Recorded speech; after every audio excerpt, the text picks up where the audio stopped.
Hi, I'm Jeremy Albrecht, volunteer and board member at the Shy Wolf Sanctuary, and today I'd like to talk to you about one of the not so fun parts of animal rescue, surrendering your animal.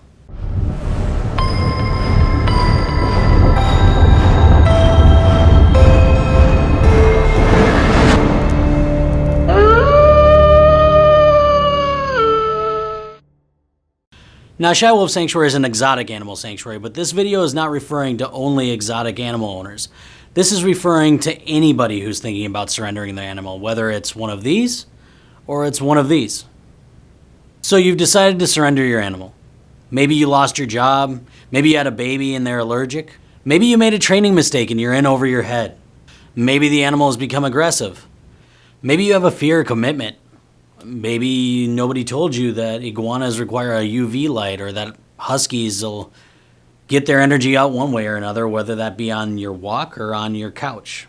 Maybe nobody told you that this guy was going to turn into this guy. Maybe you didn't think about the fact when your boy Rampage got out, he was going to murder Fluffy and Mittens and Frank and Rodrigo and that bunny that your neighbor feeds.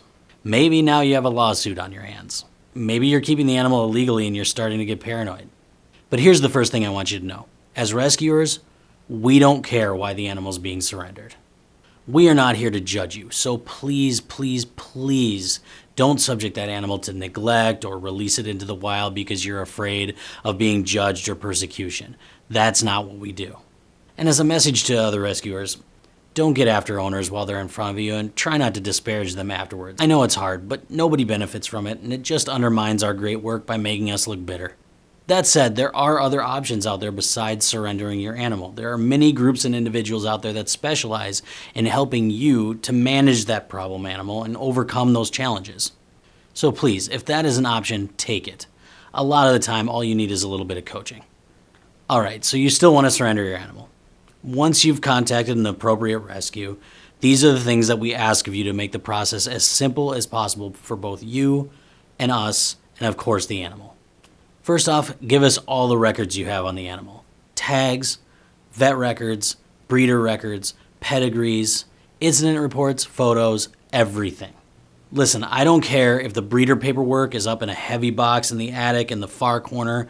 Please take the time and go up there and dig it out for us. Remember, everything helps. If I don't have their vaccination records, then I have to vaccinate them again to make sure. That costs money, and we're working on donations. So please don't create unnecessary costs for the people that are trying to help you. Second, give us the accessories you had for the animal. If you're surrendering a Gila monster, a stink pot, a chuckwalla, or a mata mata, please give us the aquarium or the enclosure you kept them in, along with any lighting, heating, or food that you may have left over. Each thing you give us helps us immensely. It's one thing less we have to buy. And to be perfectly honest, if you keep the enclosure, we wonder if you're not just going to get another animal for it.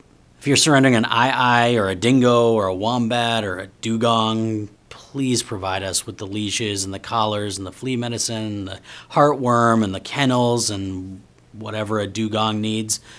Every little bit helps us. Third, cooperate us as much as you possibly can.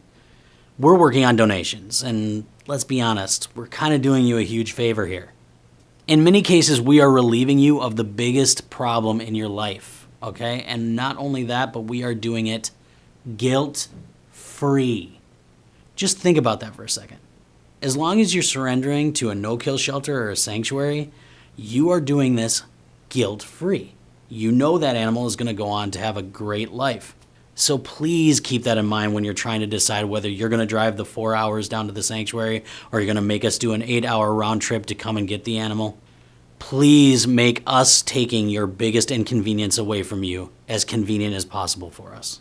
Finally, and this is the most important one by far, please be honest with us. If your Shiba runs out the front door every chance it gets, or your cat likes to puke on your face at night while you're sleeping, or if you've only been feeding your Rottweiler chili, or your snake bites, or your wolf dog makes notches on the wall for every cat it's killed or kid it's bit, tell us. Oh, please tell us. Oh, God, please tell us this stuff, please. Tell us. Those last two are big. Okay, if your animal bites or is aggressive in any way towards human beings, you have to tell us. If you don't, you're putting us in unnecessary danger. Real danger. Listen, animals are surrendered for all the right reasons and all the wrong reasons. But at the end of the day, rescue is what we do. In that time of need, we're here to support the animal and the owner the best way we know how. All we ask is that you do the same for us. Okay, to recap, give us all the records you can possibly find on the animal. Give us all the accessories you had for the animal so that we can make the easiest transition at the lowest cost possible. 3, cooperate with us to the best of your ability. It makes it so much easier on all of us. And 4, the most important one, be honest with us. Don't be afraid that we're not going to take your animal because it did something naughty at some point. We've dealt with it all before. Just be honest with us, particularly when it comes to aggression. If you'd like to know more about Shy Wolf Sanctuary, please visit us at www.shywolfsanctuary.org. I'm Jeremy Albrecht. Thank you for watching. As always, be kind to animals, and we'll see you at the Shy Wolf Sanctuary.